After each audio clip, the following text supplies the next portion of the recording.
ايه اكتر كلمة بتحب تسمعها مني وليه وعلشان بتحسسك بايه؟ انت بتحبيني؟ بابا انا عايزك معايا. انت ظهري وسندي. بتحسسني ان انت لسه محتاجيني. بحس ان انا عايز اديك اكتر بكتير. الموقف اللي أنا وجعتك فيه أو ضايقك مني جامد، ومبدئيا أنا آسفة. كتير بس انا نسيت. ما قلت لي احنا مش صحاب. دايما بقول لك اقوى وانت ما بتسمعش كلمتي. بلد صوتك. امتى بتحس انك فخور بيا؟ لما بتعملي اللي انت بتحبيه. في كل وقت. وانت رافع راسي كده قدام الناس. هتعمل ايه لو صحيت من النوم ما لقيتنيش موجود في الحياة؟ هموت عشان انت الحياة. صعب. الحياه انتهت. انت مش عايش. يعني ربنا يجعل يومي قبل يومك. لو انا مكعبات مثلا تحب تشيل مني ايه وتحط ايه وتزود ايه على الحاجات اللي عندي؟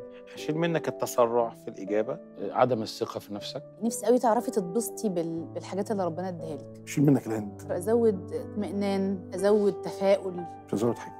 احكي لي موقف خفت عليا فيه وحسيت ان انا بروح منك.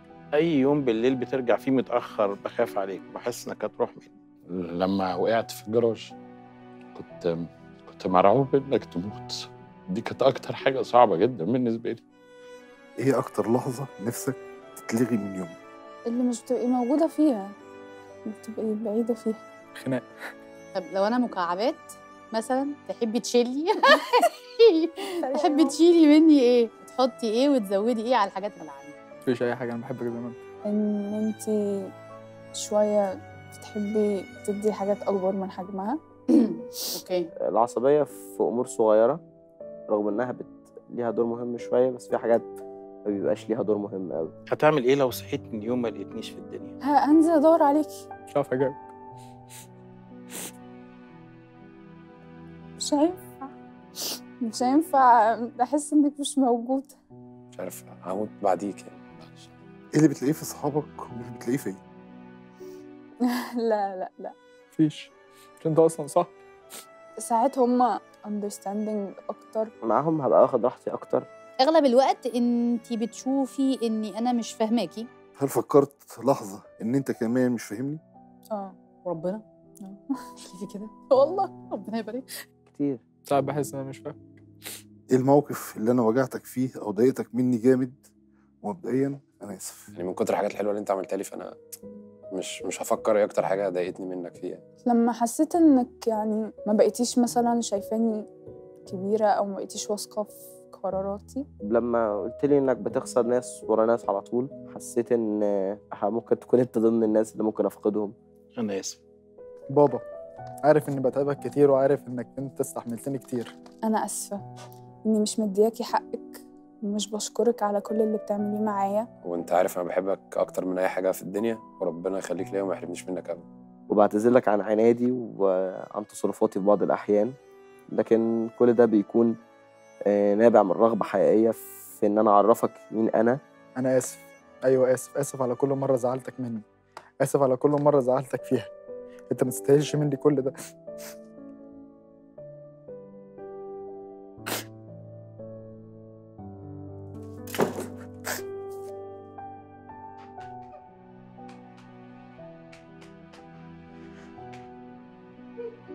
أمنية حياتي إن أنت تشوفني حاجة كبيرة قوي، وتكونوا فخورين بيا أنت وماما وأختي وكل عيلتي. ممكن أكون مختلف معاك في طرق ووجهات نظر كتير، إلا إني بوعدك إن أنا زي ما أنت بتحاول تفهمني أنا كمان هحاول أفهمك.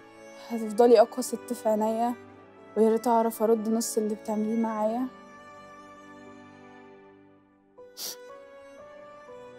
من بدايتي وانت واقف في ظهري، مرمطتك معايا كتير، سواء في دراسة أو في تمرين أو ماتشات، بس أنت دايما اللي بتزقني لقدام.